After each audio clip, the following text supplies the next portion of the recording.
Hello, hello, hello everyone. Welcome back to another video.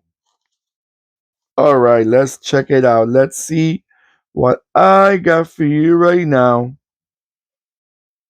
If you like those name brands that when you just say the brand and the model, it just brings you a lot of memories from a classic model that was super popular worldwide, at least known.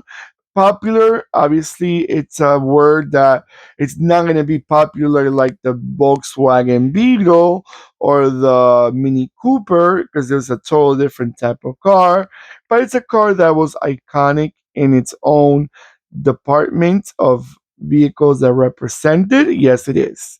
But you know what? Let's give it a proper presentation. What I got for you right now, it's a 143 scale 2020 Land Rover Defender.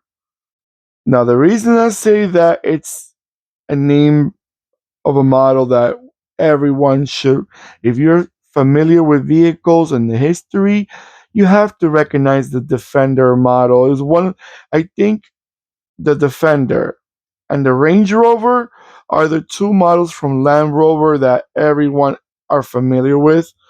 The Range Rover, it's also in its own department because that's a luxury section of the SUVs. But the Defender was like the British Jeep.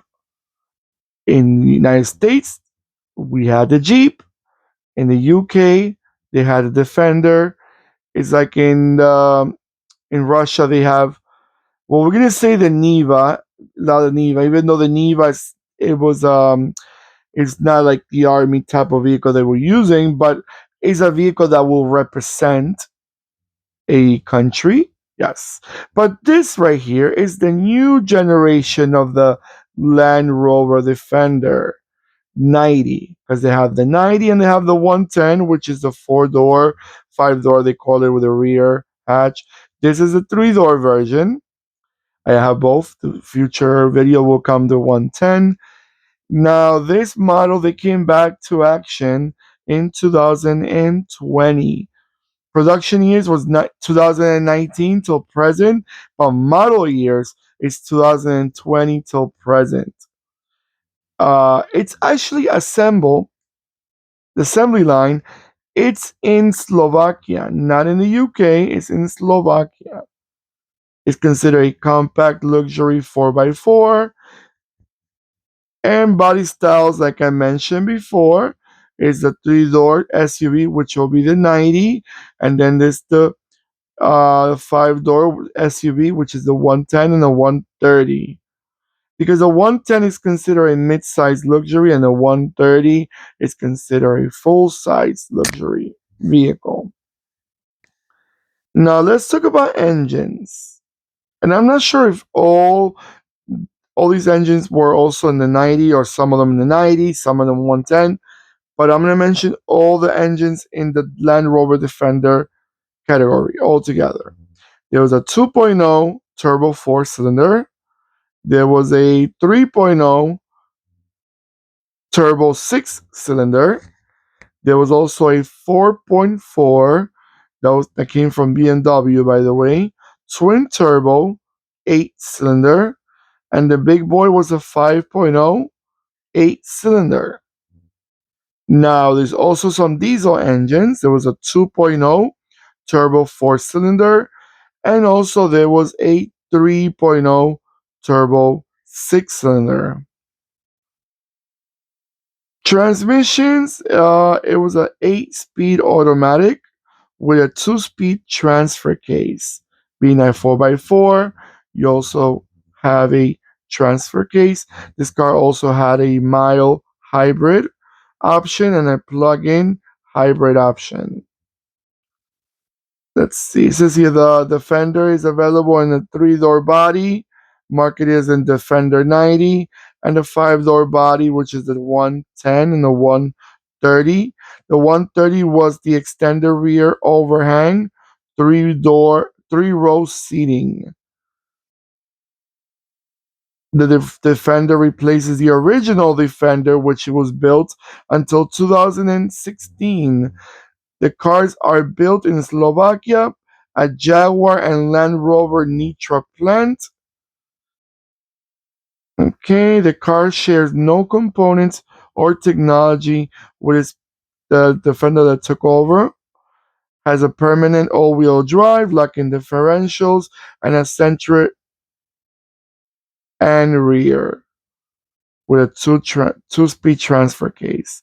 Unlike the previous Defender models, the new models have an aluminum unibody instead of a body on frame construction. All right, everyone. It says reception. The Defender has been well received by Motor Impressed. All reviews underlining that it's significantly different from its chassis-based predecessor. It's an all very Defender, but not as we may know it. Born again off-roader follows a new path and is all the better for it. That was some of the comments from some magazines that were reviewing the car. All right, everyone. I'm gonna let it go around a few times, and I'll be right back.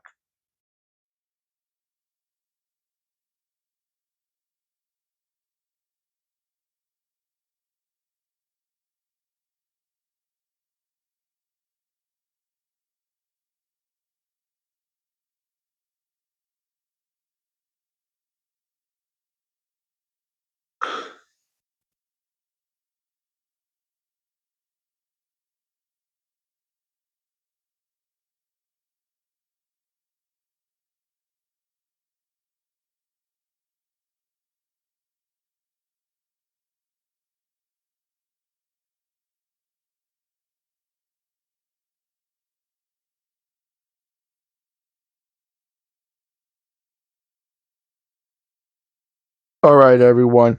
I was actually reading that unfortunately, and this is something that follows lately a lot with the Land Rover vehicles, the car had not such a good record of being reliable. There's even some people owners that complain after a few hundred miles of driving.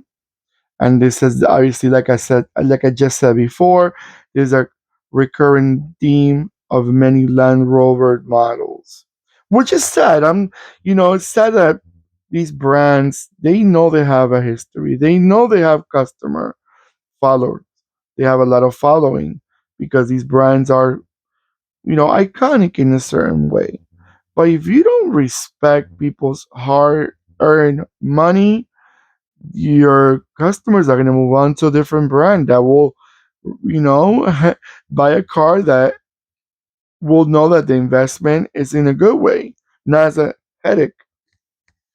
Because these cars, as it is very expensive to fix. And if you're going to buy a car that will give you problems after a few years, then your money went down the drain. But let me know in the comments below what you guys think about the new dawn wake up of Land Rover Defender. Did you like the old school one? Simple, rugged, squarish. Or you like the new model too? You like the new era? A little more rounded, more modern, with a lot more technology in it. You let me know in the comments below what you guys think about the car. Have you seen them on the roads? Were they popular? Are they popular in your country? And do you know any people are complaining about them, or they kind of like it? It's not as bad as they say. You let me know in the comments below. And don't forget to give me that beautiful thumbs up. Thank you so much. I truly appreciate. And don't forget to click and subscribe and click the bell next to the subscribe button that will remind you when I'm posting more videos. Take care of yourselves.